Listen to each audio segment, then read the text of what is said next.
Hi everyone, welcome to Wow Stories. I am Miss Wow. In early March this year, a bombshell file began circulating wildly on the internet, purportedly leaked from within OpenAI. The file was dropped from a Twitter account named Vancouver1717, which joined in July 2023 with only 2 tweets. One reads AGI by 2030 with a PDF titled Q* info attached. The file started with an astonishing claim, stating that OpenAI will create AGI equivalent to human intelligence by 2027. AGI is the abbreviation of Artificial General Intelligence, also known as Strong Artificial Intelligence. Unlike the currently prevalent use of weak artificial intelligence, which is primarily used to accomplish specific tasks, AGI, or Strong Artificial Intelligence, is capable of performing generalized tasks. It can think and learn like humans, possessing its own functioning consciousness and emotions. Many people believe that the emergence of AGI will mean the realization of scenarios from science fiction films, where AI completely takes over human life. The file titled Q* info claims that OpenAI began training a multimodal model with 125 trillion parameters called Q* from as early as 2022. OpenAI completed its initial training of Q* in December 2023, but its release has been repeatedly delayed due to the high costs of computing power. According to current plans, GPT-8, which will utilize the Q* model, is scheduled to be released in 2027. By that time, the model is expected to achieve full AGI, with an intelligence level equivalent to that of a human with an IQ of 145. What is the meaning behind this? The average human IQ falls between 85 and 115, with the average sitting at around 100. Individuals with an IQ greater than 130 are considered geniuses. Einstein's IQ was approximately a 160. An IQ of 145 is more than sufficient to intellectually dominate the vast majority of human beings. If the contents of this file are true, then humanity will feel the full impact of AI within 3 years. Although many internet users have questioned the authenticity of the file, the mysterious project mentioned within had been widely circulated online as early as November of last year. It coincided with the temporary suspension of Sam Altman, CEO and co-founder of OpenAI, from his position.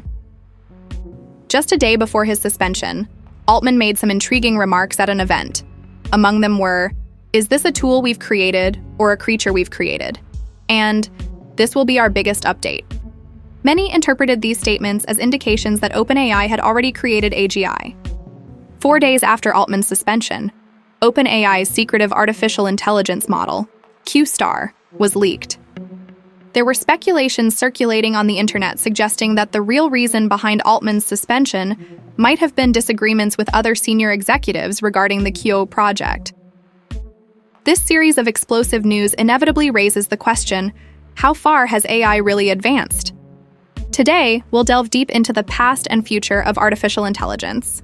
It's a long video, and we hope you can watch it until the end. Towards the end, we will analyze the potential impact AI may have on various industries, drawing from the insights of experts to provide you with some food for thought. To truly understand the future of AI, it's essential to know of its past, as history serves as a guide for predicting the future. And when it comes to discussing the birth of AI, one topic that cannot be avoided is the Turing test. In 1950, the first commercial computer had not yet been brought into existence. Nevertheless, British computer scientist and mathematician Alan Turing proposed a method to evaluate whether a machine possesses intelligence in his paper titled Computing Machinery and Intelligence. 6 years following the publishing of the paper, the term artificial intelligence was coined. The Turing test is a thought experiment. Its specific procedure involves 3 participants: Participant A, a machine; Participant B, an average person; and Participant C, an average person acting as the evaluator. C cannot see A and B but can ask them a series of questions. If, after a series of questions, C cannot distinguish between A and B, it means the machine has passed the Turing test. Turing believes that if we cannot distinguish between a machine and a human, then we can no longer deny that the machine is capable of thought. However, Turing might never have expected what would happen after he introduced this concept. Just 4 years after the proposal of the Turing test, Turing passed away.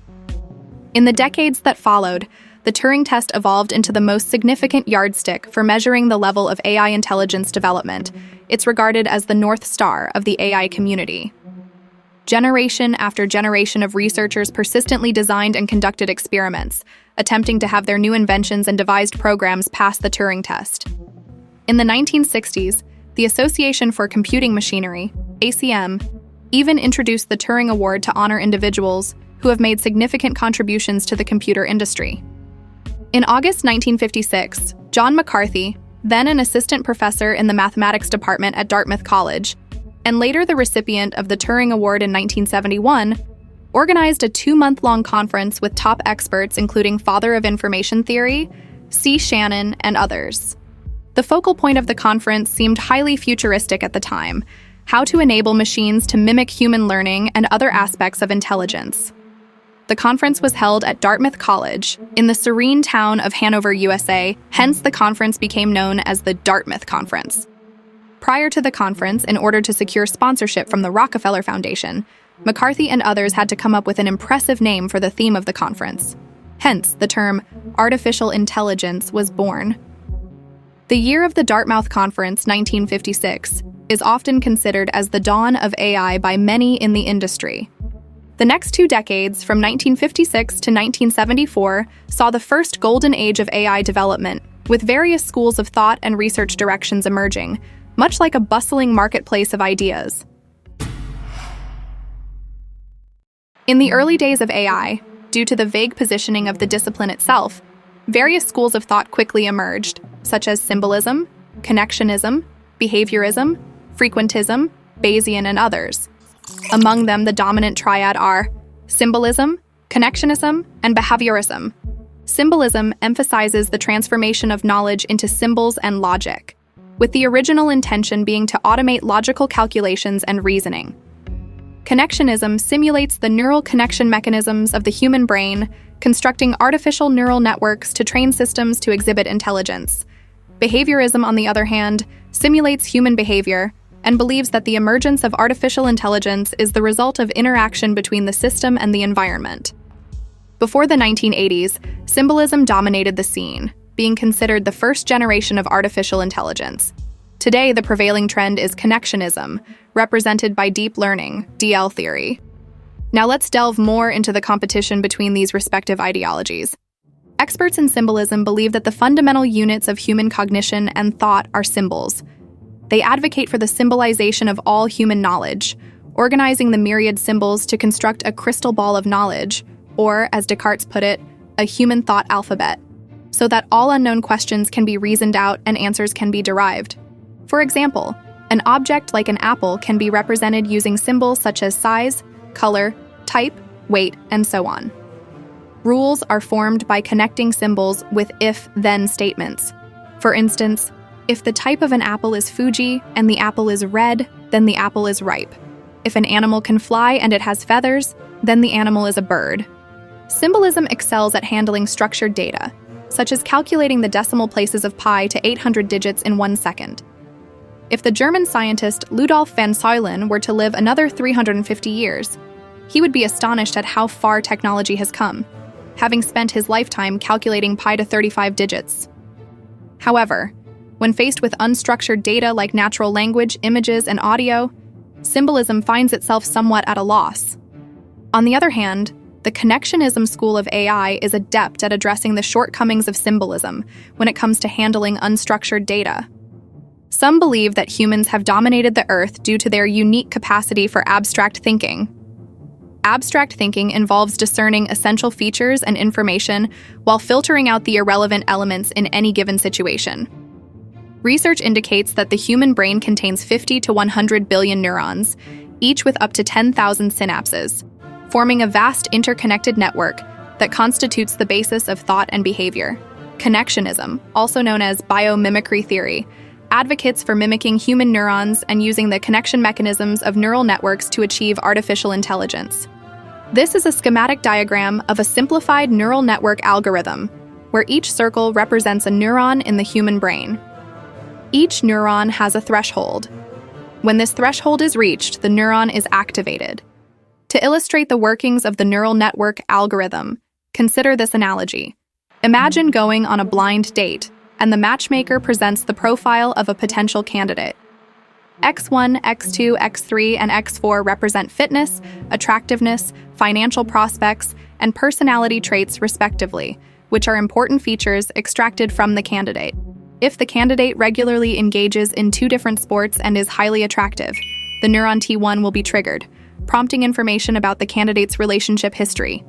If the candidate pays a higher tax rate and has a great personality, neuron T2 will be triggered, leading to further inquiries about their place of residence and distance apart. If the candidate pays a medium to high tax rate and is reasonably attractive, neuron T3 will be triggered, prompting further inquiries about their personal background. Finally, the values of T1, T2, and T3 are summed up, leading to a decision to meet or pass on this candidate. If the matchmaker presents profiles of 1,000 candidates, the neural network model undergoes a training iteration with each profile viewed. After 1,000 training iterations, it may well comprehend the qualities of an individual's ideal partner even better than the individual themselves. This exemplifies the self-learning process of neural network algorithms today, although it's worth noting that the algorithms in the early stages of connectionism were far from this level of sophistication. In 1957, Frank Rosenblatt, a renowned American psychologist in the field of artificial intelligence, invented the first machine capable of simulating human perceptual abilities at the Cornell Aeronautical Laboratory. Named the perceptron, unlike the complex multi-layer neural network algorithms of today, perceptron was a simple form of a single-layer artificial neural network capable of binary linear classification. Rosenblatt successfully used the perceptron to identify multiple English letters, causing quite a sensation at the time. In the early 1960s, government agencies such as the U.S. Defense Advanced Research Projects Agency, DARPA, injected substantial funding into this emerging field of AI research. Rosenblatt received significant research funding from the U.S. federal government for his perceptron. However, the good times didn't last long. In 1969, Marvin Minsky, a prominent figure of symbolism and one of the initiators of the Dartmouth Conference, published a book titled Perceptrons, criticizing Rosenblatt's invention, stating that the perceptron couldn't even solve the XOR problem, rendering it practically useless. Coincidentally, that same year, Minsky received the Turing Award, gaining significant recognition in the industry. His book effectively dealt a critical hit to connectionism. So, what exactly is the XOR problem? Exclusive OR, often abbreviated as XOR in code, represents a logical operation where the result is true if either of the inputs is true, but not both. Still puzzled as to why this is important? Don't worry. Let's stick with the blind date analogy for a moment. Suppose Alex is a candidate who has a great figure but is not particularly attractive. Then there's Drew, who is good-looking but doesn't have an impressive physique. And then you have Blair, who is both fit and attractive. Lastly, there's Cam, who lacks any standout qualities. But the person going on the blind date expresses interest in meeting Alex and Drew, but not Blair or Cam. Why not Blair? They assume that Blair would not be interested in them, so meeting them would be a waste of time. So the criteria for choosing a partner are either attractiveness or physique, but not both. This is essentially the XOR problem. Representing attraction on the x-axis and physique on the y-axis, plotting these candidates reveals a dilemma. How can you draw a single line to perfectly separate the desirable candidates, Alex, Drew, from the undesirable ones, Blair, Cam?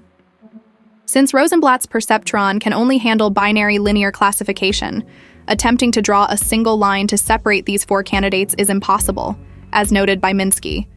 In this showdown between symbolism and connectionism, symbolism emerged victorious, leading to a period of dormancy for connectionism in the following decade or so.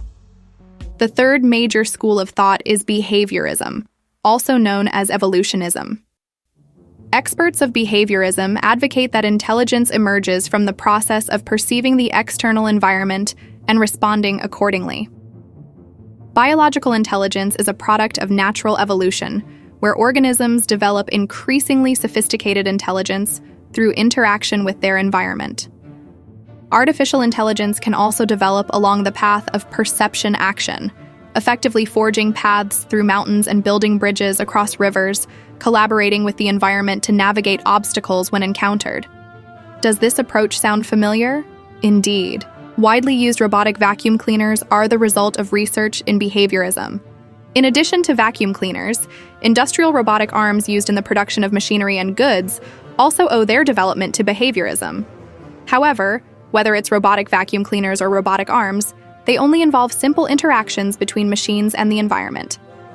Currently, our technology is still unable to produce intelligent robots with highly sophisticated sensory systems like human beings. Following the initial golden era of advancement from 1956 to 1974, AI research weathered two harsh winters. The first of the winters was instigated by a seminal symposium paper titled Artificial Intelligence, a General Survey, more commonly recognized as the Lighthill Report. In the early days when the concept of AI was first introduced, many experts and scholars held unrealistic fantasies about it. In 1958, Herbert Simon, a prominent American computer scientist and a key figure of symbolism, predicted that machines would be able to claim the World Chess Championship within a decade. However, robust computational power is a must to make this vision a reality. In chess, there are typically between 25 to 35 possible moves at each turn. Let's take the median of 30. For each move we make, our opponent also has 25 to 35 possible responses. If a machine wants to plan ahead 10 moves before each move it makes, it needs to calculate the 30 possibilities for its first move multiplied by the 30 possible moves for its opponent's first move, multiplied by the 30 possible moves for its second move, and so on until the 10th move for both sides. This means performing calculations 30 raised to the power of 20 times. In the 60s and 70s, no computer had the capacity to handle such computations. It's worth noting that the navigation computer of Apollo 11 that successfully landed on the moon had less computing power than a modern smartphone today. The development of symbolism required computational power. For connectionism to advance, not only computational power was necessary, but also massive amounts of data to train models. As for behaviorism, its progress necessitated sophisticated algorithms that support machine-environment interactions. Computational power, data, and algorithms are the three key elements of AI development, none of which were readily available during that era. Unrealistic development goals led to a series of project failures and dashed hopes. Some even satirically compared the achievements in the field of artificial intelligence in the 60s and 70s to someone attempting to reach the moon by building a ladder, climbing a tree with it, and proudly proclaiming, "Now, we've taken a giant leap towards the moon." In 1973, British applied mathematician Sir James Lighthill published the Lighthill Report. In the report, Lighthill expressed his disappointment over the lack of expected returns from significant investments in the field, reaching the conclusion that further funding should not be poured into the bottomless pit of AI. Subsequently, research funding in the field plummeted, marking the onset of the first 6-year AI winter from 1974 to 1980. In 1980, Carnegie Mellon University developed the XCON Order Processing Expert System for the American computer company DEC, breaking the first winter of AI research and entering the second golden era of rapid development. Expert systems can be seen as further developments of symbolism, typically consisting of two parts, a knowledge base and an inference engine. The knowledge base comprises of the expertise and experience provided by a group of experts in a particular field, while the inference engine simulates expert thinking processes to make inferences, judgments, and propose solutions to problems. Taking the XCON expert system as an example, when a customer orders a computer from DEX, XCON can automatically configure components according to the customer's requirements. Over the 6 years of its use, it processed 80,000 orders with an accuracy rate of 95%, saving DEC $40 million. From 1980 to 1987, almost all research on artificial intelligence revolved around expert systems. However, expert systems also have their drawbacks. Their use is limited to specific situations, acquiring knowledge is difficult, and maintenance is costly.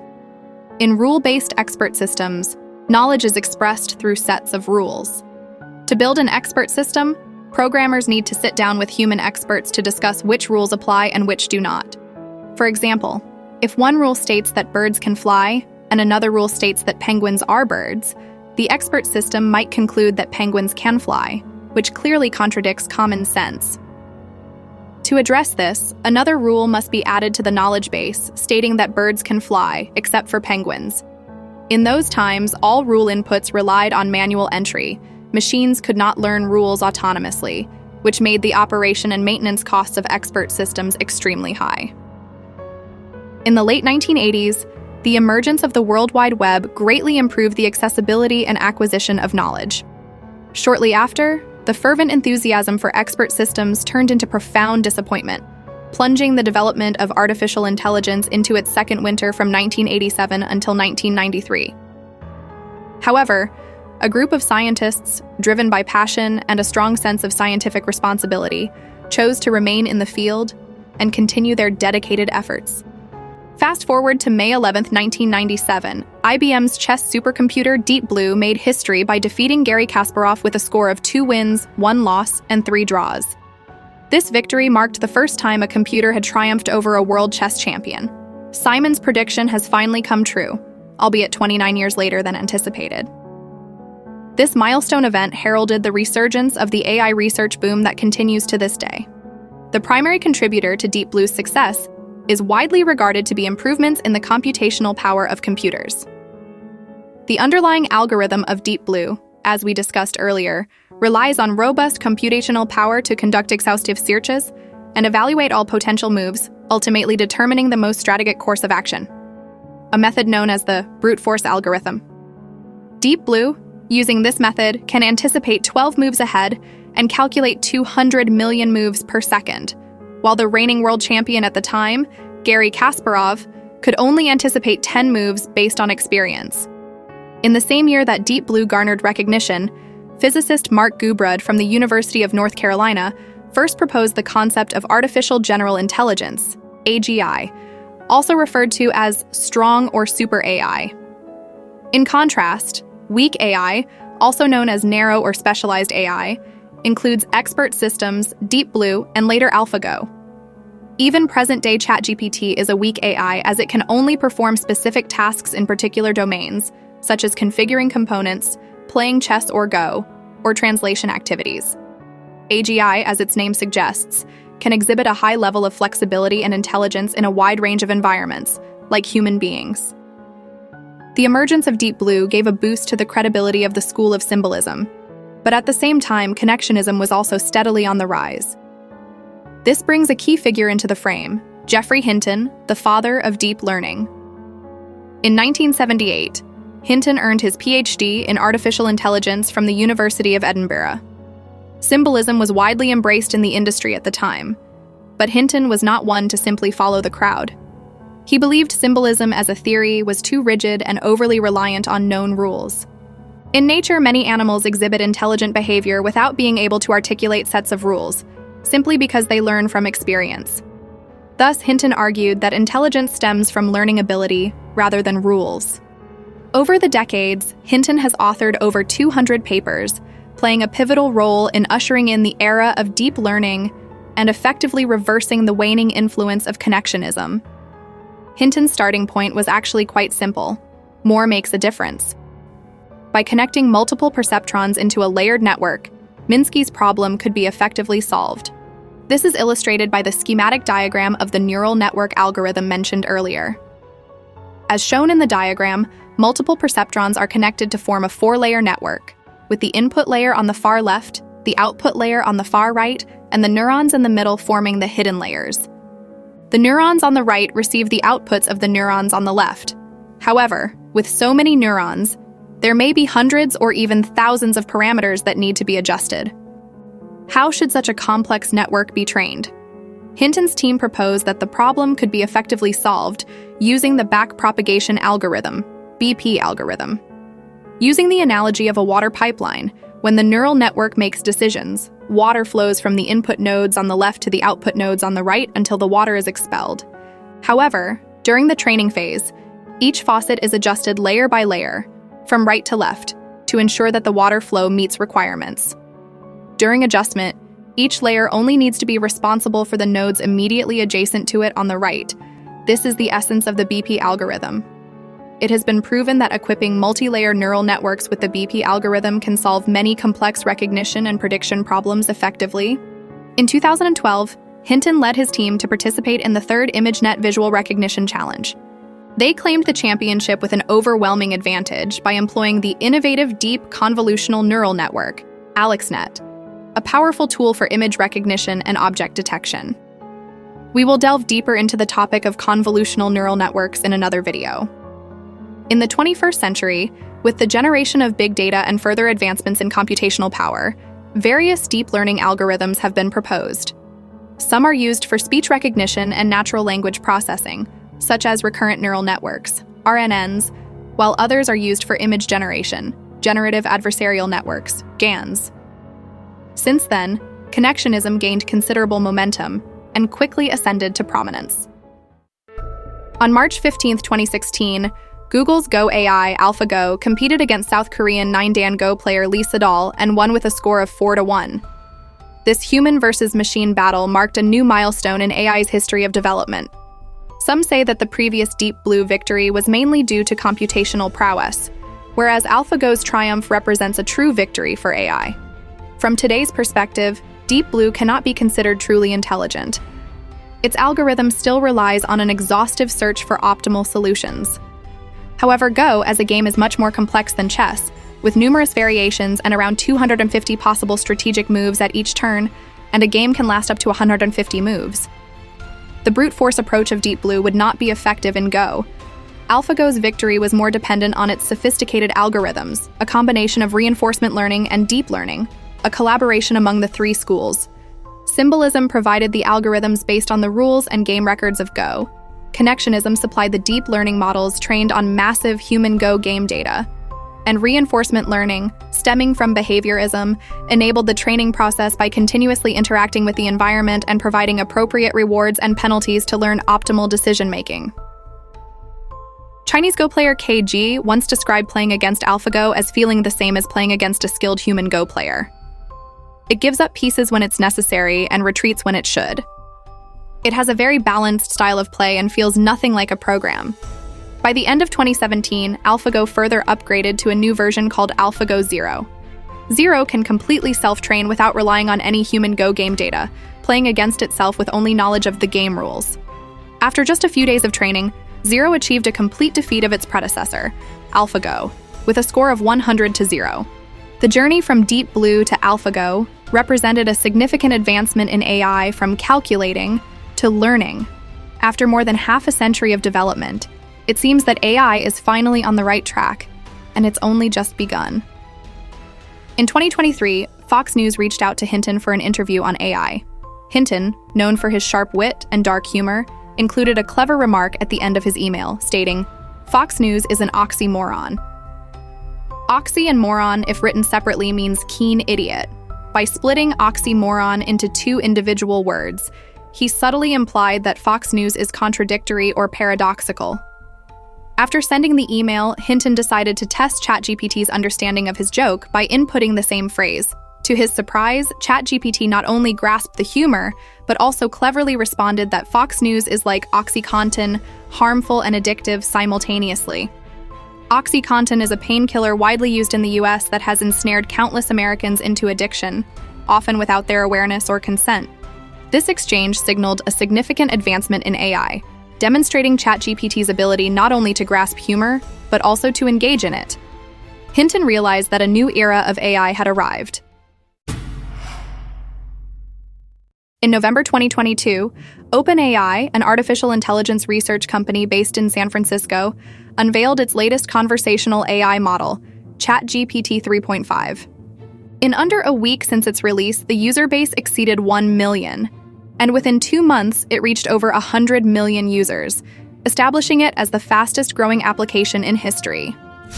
TikTok took 9 months to reach 100 million users, while Instagram took 2.5 years. Following the release of ChatGPT, OpenAI's valuation skyrocketed to $80 billion.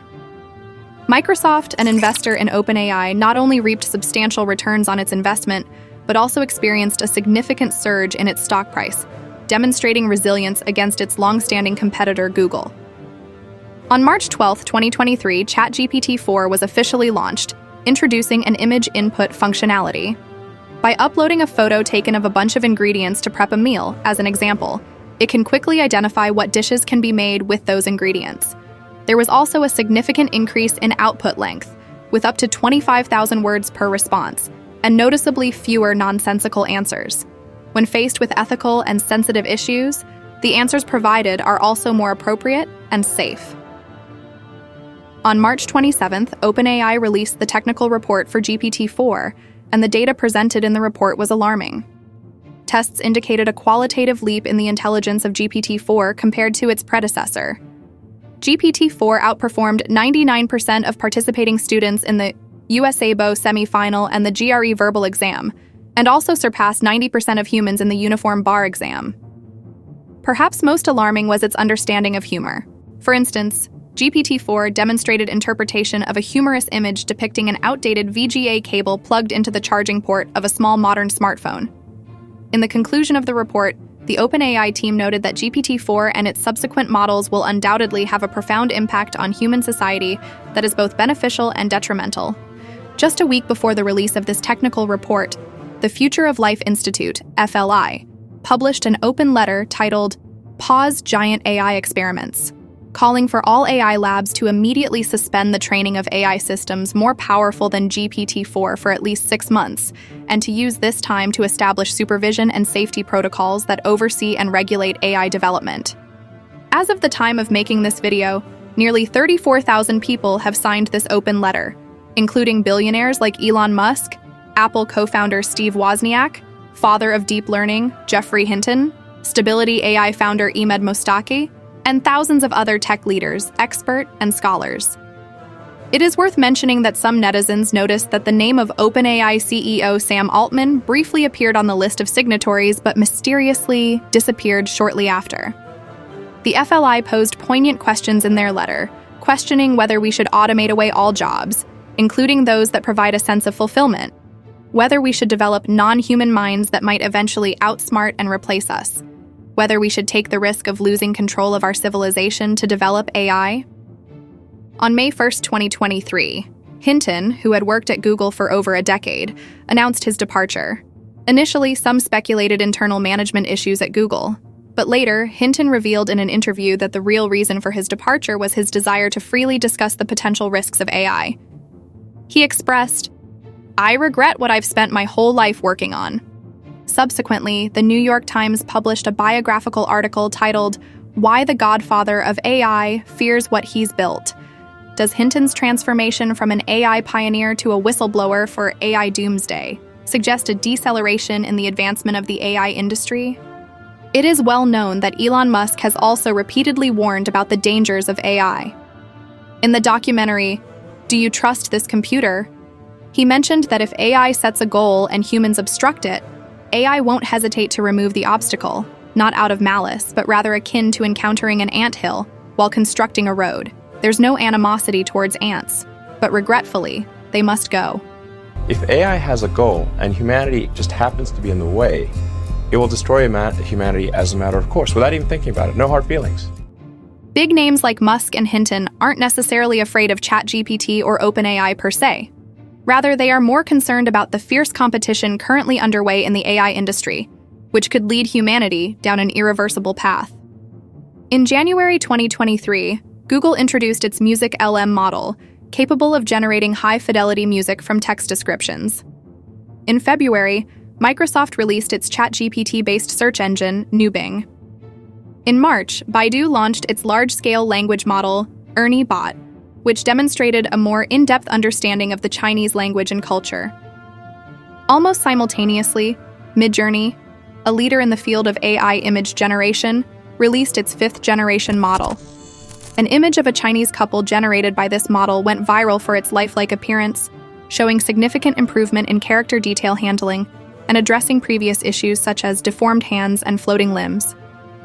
In September, Stability AI launched its music generator, Stable Audio, similar to Music LM, capable of generating music based on textual descriptions. In February of this year, OpenAI launched its heavyweight video generation model, Sora, which can generate high-definition videos based on a single text description. Certainly, FLI's open letter failed to deter major tech companies from forging ahead with their research and development efforts, and the pace of AI competition is also unlikely to decelerate in the future. Similar to the space race between the US and the Soviet Union, which culminated in the miracle of landing on the moon, whether this AI competition will yield miracles or monsters remains uncertain. As everyday people, our best course of action is to stay informed and welcome the future with open arms. In March 2023, OpenAI published a preliminary observation report on the potential impact of AI on the labor market. The report indicated that 80% of the US labor market would face mild effects, 10% impact, while 19% would undergo severe impacts. Within this 19% segment, at least 50% of job tasks would be replaced by AI. Occupations most affected encompass translators, writers, journalists, mathematicians, financial professionals, blockchain engineers, amongst others. A report from Visual China pointed out that currently, the least susceptible positions to AI replacement are those that require face-to-face interaction or precise physical dexterity, such as bricklayers, electricians, hairdressers, doctors, and nurses. However, predicting the resilience of these professions is challenging, given the rapid advancements in the field of robotics. Computer science researcher and CEO of Sinovation Ventures, Kai-Fu Lee, asserts that in the future, roles demanding creativity, social acumen, and negotiation skills will be the least replaceable. Conversely, positions that require no inherent talent, can be quickly trained for, and involve repetitive tasks, will be the most vulnerable to automation. Reflecting on the 70-year evolution of AI, it has been a journey marked by challenges and triumphs. There were periods of rapid progress and setbacks, while the three major schools each had their era of prominence. Returning to the Q-Star project and the Turing test mentioned earlier, many may wonder, given ChatGPT's remarkable intelligence, has it successfully passed the Turing test? The mention of the Turing test earlier left out a crucial detail. The evaluators, denoted as C, constitute a group rather than a singular individual. There are also specific criteria for assessing the test outcomes. Each evaluator C poses a barrage of questions, and if machine A can induce misjudgments in over 30% of the evaluators on average, it is deemed to have passed the test. In October 2023, a study titled, "Does GPT-4 Pass the Turing Test?" was conducted by two researchers from the University of California, San Diego. The findings revealed that GPT 3.5 obtained a score of 14%, indicating it led to an average misjudgment of 14% by each evaluator.